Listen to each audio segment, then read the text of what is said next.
भारत के किस राज्य में सर्वाधिक मुर्गी पालन किया जाता है?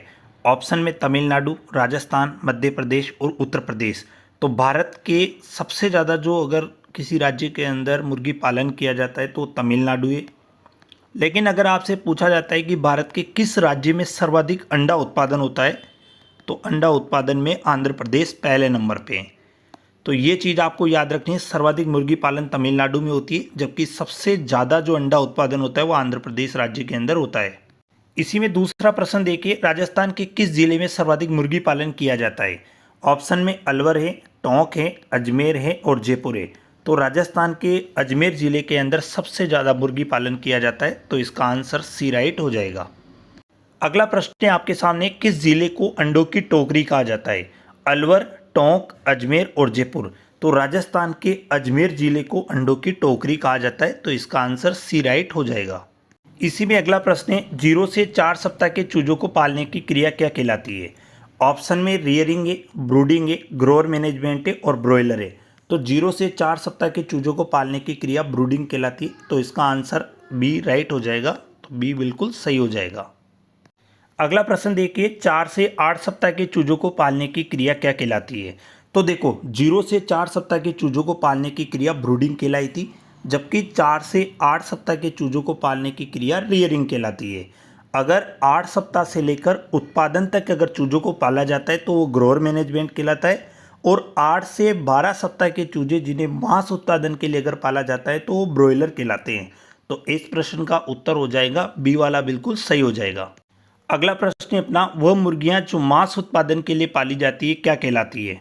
ब्रॉयलर, लेयर, ग्रोअर मैनेजमेंट और कुक रोस्टर। तो मांस उत्पादन के लिए पाली जाने वाली मुर्गियों को ब्रॉयलर के नाम से जाना जाता है, तो ए वाला आंसर बिल्कुल राइट हो जाएगा। अगला प्रश्न है, वह मुर्गियां जिन्हें अंडा उत्पादन के लिए पाला जाता है। तो देखिए, मांस उत्पादन के लिए पाला गया था तो ब्रॉयलर कहला है। अगला है अंडा उत्पादन, तो अंडा उत्पादन के लिए जिन मुर्गियों को पाला जाता है उनको लेयर कहा जाता है, तो इसका उत्तर राइट हो जाएगा बिल्कुल बी। अगला प्रश्न देखिए, ब्रॉयलर का समय होता है, यानी कि जो ब्रॉयलर की जो उम्र होती है वो कितनी होती है? ब्रॉयलर उन्हें कहा जाता है जिन मुर्गियों को आप मांस उत्पादन के लिए पाल रहे थे। 4 से 8 सप्ताह ऑप्शन में, 8 से 12 है, 12 से 18 है और 18 से 24 है। तो राइट हो जाएगा 8 से 12 सप्ताह के चूजों को जो पालते हो और मांस उत्पादन के लिए पाला जाता है तो उनको ब्रॉयलर कहा जाता है। अगला प्रश्न है, ब्रॉयलर का वजन कितना होना चाहिए? जो ब्रॉयलर है उनका वजन कितना होना चाहिए? 500 ग्राम से 1 किलो होना चाहिए, 1 से 1.5 किलो होना चाहिए, 2 से 2.5 किलो होना चाहिए और 3 से 4 किलो होना चाहिए। तो देखिए, जो मुर्गियों को आप मांस उत्पादन के लिए पाल रहे हो यानी ब्रॉयलर के लिए पाल रहे हो तो उनका वजन 1 से 1.5 किलो होना चाहिए, यानी बी वाला बिल्कुल आंसर राइट हो जाएगा। इसी में अगला प्रश्न है आपके सामने, मुर्गी प्रथम बार अंडा देना प्रारंभ कब करती है? तो देखिए, सबसे पहले वे मुर्गियां जो अंडा उत्पादन के लिए पाली जाती है उन्हें आप लेयर कहते हैं, और मुर्गी प्रथम बार अंडा देती है 5 से 6 माह, 5 से 6 सप्ताह, 1 से 2 माह, 2 से 3 माह। तो मुर्गी जब 5 से 6 माह की हो जाती है तब अंडा देना प्रारंभ कर देती है, तो ए वाला आंसर बिल्कुल राइट हो जाएगा। अगला प्रश्न फिर देखिए, ब्रॉयलर उत्पादन हेतु मुर्गी की सर्वोत्तम नस्ल कौन सी है?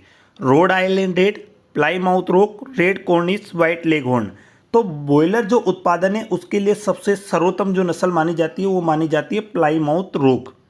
ये नस्ल व्यापारिक दृष्टि से भी सबसे सर्वोत्तम मानी जाती है। इसी में अगला प्रश्न देखिए, विश्व में सर्वाधिक अंडा उत्पादन करने वाली मुर्गी की नस्ल कौन सी है?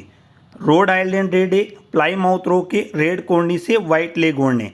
तो विश्व में सर्वाधिक अंडा उत्पादन करने वाली जो नस्ल है वो व्हाइट लेगहॉर्न हो जाएगा। इसका उत्पत्ति स्थान है इटली, तो इसके अंदर फाइनल आंसर डी हो जाएगा। इसी में अगला प्रश्न देखिए, विश्व में सर्वाधिक मांस उत्पादन करने वाली मुर्गी की नस्ल कौन सी होगी? रोड आइलैंड रेड, प्लाईमाउथ रोक, रेड कॉर्निश और व्हाइट लेगहॉर्न। तो इसका फाइनल आंसर राइट हो जाएगा रेड कॉर्निश। विश्व में सर्वाधिक मांस उत्पादन करने वाली जो नस्ल है वो रेड कॉर्निश है, जबकि अगर आपसे भारत में पूछा जाता है तो भारत में सर्वाधिक मांस उत्पादन करने वाली नस्ल हो जाएगी कड़कनाथ, जिसे आप काला मांसाहारी के नाम से भी जानते हो। अगला प्रश्न देखिए, विदेशी मुर्गियां एक वर्ष में कितना अंडा उत्पादन करती है? 240 से 260, 120 से 140, 60 से 80 और 200 से 220। तो विदेशी मुर्गियां एक वर्ष में 240 से 260 अंडे देती है, यानी आंसर राइट हो जाएगा ए। लेकिन अगर आपसे पूछा जाता है कि भारतीय जो मुर्गियां होती है वो एक वर्ष में कितना अंडा उत्पादन करती है, तो भारतीय मुर्गियों के अंदर सी वाला आंसर राइट हो जाएगा। लेकिन यहाँ विदेशी मुर्गियां पूछा था तो ए वाला राइट हो जाएगा, जिसमें 240 से 260 अंडे देती है। अगला प्रश्न देखिए, एक अंडे का उपजाऊ काल होता है 12 से 24 घंटे, 24 से 36 घंटे, 48 से 72 घंटे और 6 से 12 घंटे। तो एक अंडा देने में मुर्गी लगभग 24 से 36 घंटे का समय लगाती है, लगभग 1 से 1.5 दिन का समय लगता है। तो ये चीज़ याद रखना। लेकिन अंडे से चूजा बाहर आने में 21 दिन का समय लगता है। अगला प्रश्न आपके सामने, मुर्गी में अंडे से चूजा बाहर आने में कितना समय लगता है। देखो, एक अंडे का उपजाऊ काल अपन ने पढ़ा था 24 से 36 घंटे होता है, यानी मुर्गी एक अंडा देने में 24 से 36 घंटे का समय लेती है। लेकिन अंडे से चूजा बाहर आने में 12 से 24 घंटे, 21 दिन, 28 दिन और 24 से 36 घंटे। तो मुर्गी में अंडे से चूजा बाहर आने में समय लगता है 21 दिन, यानी इसका फाइनल उत्तर राइट हो जाएगा बी वाला। अगला प्रश्न आपके सामने, अंडे देने वाली मुर्गियों को प्रतिदिन कितना कार्बोहाइड्रेट देना चाहिए। देखिए, 60 से 70%, 10 से 20%, 2 से 5% और 0.1 से लेकर 0.5%। मुर्गियों को प्रतिदिन, कौन सी वाली मुर्गियाँ हैं, अंडे देने वाली, किसकी मात्रा देनी है, कार्बोहाइड्रेट्स की। तो कार्बोहाइड्रेट्स की मात्रा हो जाएगी ए, क्योंकि आप उनको मक्का खिलाते हो और मक्का अनाज वाले परिवार की है, यानी कार्बोहाइड्रेट्स का सर्वोत्तम स्रोत है। तो याद रखना, अंडे देने वाली मुर्गियों को प्रतिदिन 60 से 70% कार्बोहाइड्रेट्स देना पड़ता है।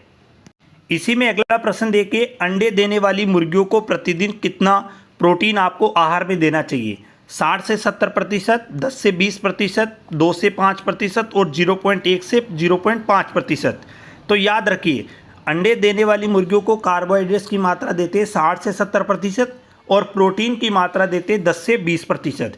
क्योंकि मुर्गियों को आप जितना प्रोटीन दोगे तो वो मांस बनने में भी काम करेगा और अंडा उत्पादन में भी काम करता है। इसीलिए अंडे देने वाली मुर्गियों को प्रतिदिन 10 से 20% प्रोटीन दिया जाता है।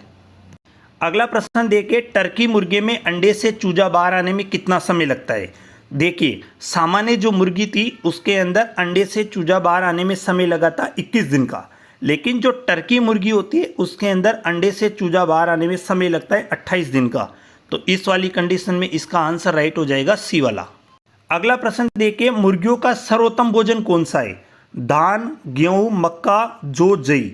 तो देखिए, मक्का की सबसे ज़्यादा आवश्यकता होती है और पीली मक्का सबसे ज़्यादा खिलाई जाती है। तो ये चीज़ याद रखना। अगला प्रश्न देखिए, मुर्गियों को सर्वाधिक किस विटामिन की आवश्यकता होती है। विटामिन डी की, विटामिन ए की, विटामिन ई की और विटामिन के की। तो मुर्गियों को सबसे ज़्यादा आवश्यकता होती है विटामिन ए की। याद रखना, क्योंकि मक्का, पीली वाली मक्का खिलाते हो और पीले रंग के जितने भी खाद्य पदार्थ होते हैं उनमें विटामिन ए की मात्रा ज़्यादा होती है।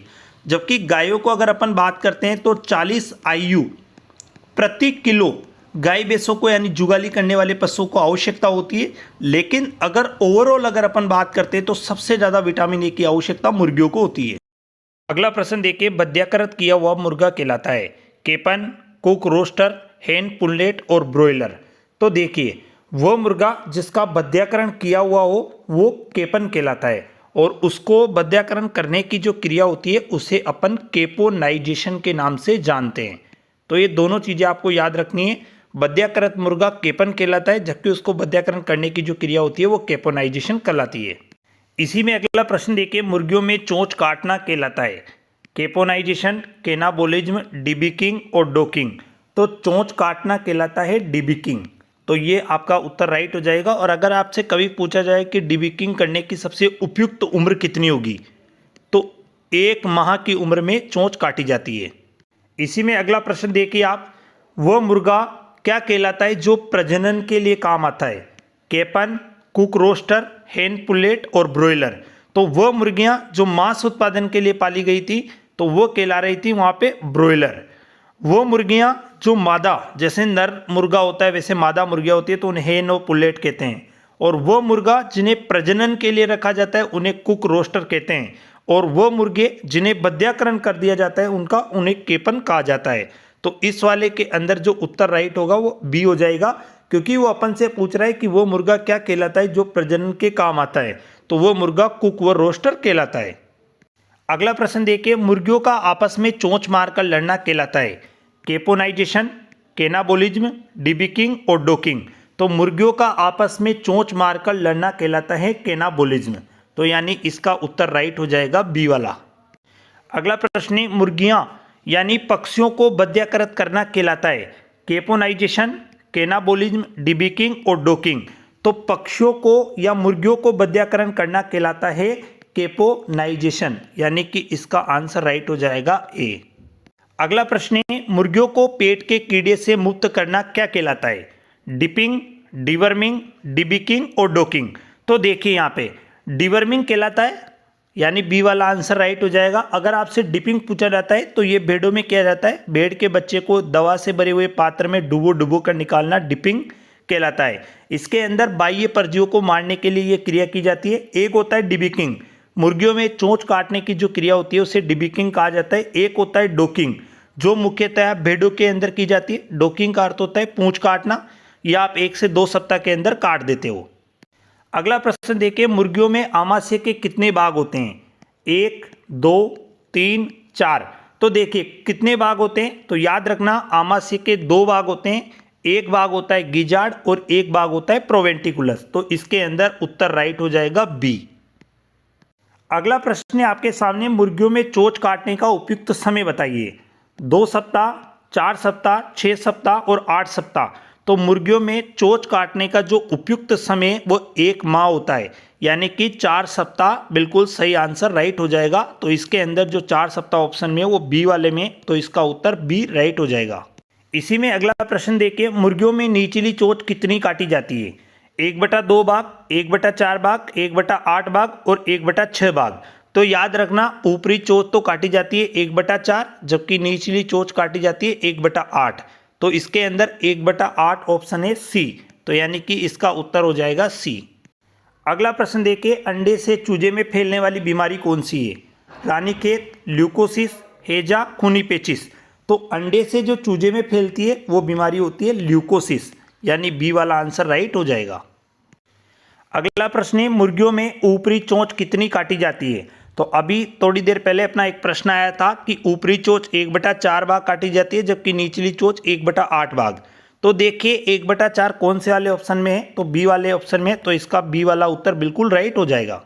इसी में अगला प्रश्न देखिए, अंडे देने वाली मुर्गियों को प्रतिदिन कितना प्रकाश चाहिए 10 से 12 घंटे, 16 से 18 घंटे, 18 से 20, 24 घंटे। तो याद रखना जो मांस उत्पादन करती है उनको तो 24 घंटे ही प्रकाश की आवश्यकता होती है, लेकिन जो मुर्गियां अंडा उत्पादन करती है उनको प्रतिदिन 16 से 18 घंटों की आवश्यकता होती है, यानी बी वाला आंसर बिल्कुल राइट हो जाएगा। अगला प्रश्न है, मुर्गी के शरीर का तापमान होता है 106.5 degree Fahrenheit, 101.5 degree Fahrenheit, 102.5 degree Fahrenheit, 103.5 degree Fahrenheit. तो याद रखना मुर्गियों का तापमान जो होता है वो सबसे ज़्यादा होता है, तो यानी कि 106 के आसपास होता है। तो 106.5 या 107 ऑप्शन में होता तो वो भी बिल्कुल राइट हो जाता। गाय भैंस का पूछा जाता तो 101.5 हो जाता, भेड़ बकरियों का पूछा जाता तो 102.5 हो जाता, लेकिन अगर आपसे सूअर का पूछा जाता तो लगभग 103 के आसपास सूअर का तापमान होता है। अगला प्रश्न देखिए, इंक्यूबेटर मशीन का तापमान कितना होता है। सबसे पहले तो ये समझिए कि इंक्यूबेटर मशीन होती क्या है। देखो एक अंडे के ऊपर मुर्गियों को बैठना पड़ता है, जब मुर्गियां उनके ऊपर बैठती है तभी जाके अंडे से चूजा पैदा होता है। लेकिन प्राकृतिक विधि में क्या होता है कि एक मुर्गी लगभग 8 से एक बार में 8 से 10 अंडे को सेने का काम कर सकती है, यानी कि उसके ऊपर बैठ सकती है। लेकिन कृत्रिम विधि के अंदर जो एक मशीन काम में ली जाती है जिसे इंक्यूबेटर मशीन कहा जाता है, ये एक बार में लगभग 1000 से 2000 अंडों को सेने का काम करती है। तो उस मशीन के अंदर तापमान रखा जाता है तो 106.5, 100 डिग्री फ़ारेनहाइट, 102.5 या 103। तो इनमें से जो तापमान राइट हो जाएगा वो बी वाला राइट हो जाएगा। तो याद रख लेना। अब देखो कई बार ऐसा भी आपसे पूछा जा सकता है कि 3 महीने तक, क्योंकि अंडे से चूजा बाहर आने में समय लगता है 21 दिन, तो 21 दिन तक अंडे को इस इंक्यूबेटर मशीन के अंदर रखा जाता है। तो देखिए पहला सप्ताह, दूसरे सप्ताह और 3 सप्ताह। पहला वाला जो सप्ताह होगा 7 दिन का, दूसरा वाला 7 दिन यानी 14 दिन हो गए टोटल, और तीसरा वाला भी 7 दिन यानी कि 3 सप्ताह में मिलाकर 21 दिन हो गए। पहला जो सप्ताह आएगा उसके अंदर 101 डिग्री फ़ारेनहाइट तापमान रखा जाएगा, दूसरे के अंदर 102 डिग्री फ़ारेनहाइट और तीसरे के अंदर 103 डिग्री फ़ारेनहाइट तापमान रखा जाएगा। तो ये चीज़ आपको इसके अंदर याद रखनी है। अगला प्रश्न देखिए, मुर्गियों को अधिक प्रकाश देने से अंडाशय पर क्या प्रभाव पड़ता है। यानी कि आप मुर्गियों को अधिक प्रकाश में रख रहे हो तो उनके अंडाशय पर क्या प्रभाव पड़ रहा है। गतिशीलता बढ़ती है, कम हो जाती है, कोई प्रभाव नहीं पड़ता, प्रकाश में नहीं रखना चाहिए। तो याद रखना कि जब आप मुर्गियों को अधिक प्रकाश में रखते हो तो उनके अंडाशय की जो गतिशीलता है वो बढ़ जाएगी। यानी कि इसका ए वाला आंसर बिल्कुल राइट हो जाएगा। अगला प्रश्न है, निम्न में से कौन सा कथन गलत है। अंडे से चूजा बाहर आना हैचरी कहलाता है, तो बिल्कुल सही है। मुर्गी की प्रसव क्रिया को लेइंग हैचिंग कहा जाता है, ये भी सही है। मुर्गी का गर्भकाल 24 से 36 घंटे होता है, ये गलत है, क्योंकि मुर्गी का गर्भकाल तो 21 दिन होता है। अगर आपके पास टर्की मुर्गी है तो उसका 28 दिन होगा। जो 24 से 36 घंटे हैं ये एक अंडे का उपजाऊ काल होता है, यानी कि एक अंडा मुर्गी देने में समय लगाती है 24 से 36 घंटे। लेकिन अंडे से चूजे बनने में जो समय लगता है वो लगभग 21 दिन का लगता है सामान्य में, और नॉर्मली जो टर्की मुर्गी होती है उसके अंदर 28। तो ये वाला इसके अंदर बिल्कुल राइट हो जाएगा। जिस स्थान पर अंडे से चूजा बाहर आता है उसे हेचरी कहते हैं, तो ये भी सही है।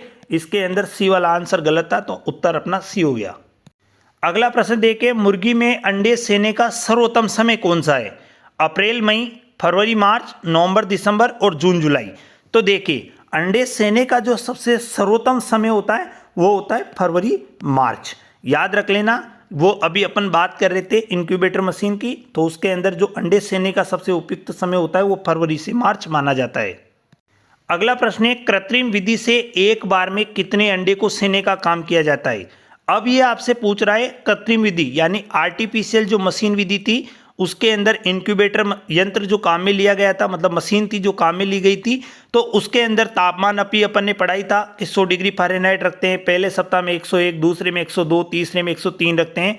लेकिन वो आपसे यहाँ पूछ रहा है कि एक बार में इंक्यूबेटर मशीन से कितने अंडे को सेने का काम किया जा सकता है। 8 से 10, 1000 से 2000, 500 से 1000, 800 से 100। तो इसके अंदर अपना बी वाला आंसर राइट हो जाएगा, 1000 से 2000। अगला प्रश्न है, एक मुर्गी प्राकृतिक विधि से कितने अंडे को सेने का काम करती है। तो एक मुर्गी प्राकृतिक विधि से 8 से 10 अंडे को सेने का काम कर सकती है, यानी ए वाला आंसर राइट हो जाएगा। इसी में अगला प्रश्न देखिए, मुर्गी के शरीर का सबसे बड़ा भाग कौन सा होता है। Crop, gizzard, cloaca, proventriculus. तो देखिए, मुर्गी के आमाशय के दो भाग होते हैं, गिजार्ड और प्रोवेंटिकुलस। तो यहाँ पे मुर्गी के शरीर का जो सबसे बड़ा भाग होता है वो होता है गिजार्ड। जबकि गाय भैंस भेड़ बकरियों के अंदर क्या हो रहा था कि आमाशय के 4 भाग थे, रुमन, रेटिकुलम, ओमेजम, एबोमेजम, और वहाँ पर आमाशय का सबसे बड़ा भाग था रुमन, और यहाँ पे भी सबसे बड़ा भाग है गिजार्ड। अगला प्रश्न है, मुर्गी के शरीर में सबसे बड़ी मांस ग्रंथि कौन सी है। क्लोएका, तिल्ली, अग्नाशय, यकृत। तो इसके अंदर फाइनल आंसर राइट हो जाएगा यकृत, डी वाला। अगला प्रश्न है, मुर्गी के आमाशय का वास्तविक भाग कौन सा है। क्रॉप, गिजार्ड, क्लोएका या प्रोवेंटिकुलस। तो मुर्गी के आमाशय का जो वास्तविक भाग होता है वो प्रोवेंटिकुलस होता है, क्योंकि यही भाग ग्रंथिल होता है, और मुर्गी के अंदर भोजन के पाचन का जो वास्तविक काम करता है वो भी प्रोवेंटिकुलस ही होता है। वैसे जुगाली करने वाले पशुओं में रुमन, रेटिकुलम, ओमेजम जो थे वो मांसपेशीय भाग थे, और ग्रंथिल भाग जो था एबोमेजम था, इसीलिए वहां पे भी जो ग्रंथिल भाग था वही भोजन का वास्तविक पाचन कर रहा था। अगला प्रश्न देखिए, क्रोप किसके समान काम करता है। पेट, गिजार्ड, क्लोएका, छोटी आंत। तो जो क्रोप होता है वो पेट के समान काम करता है, यानी कि इसका आंसर ए हो जाएगा।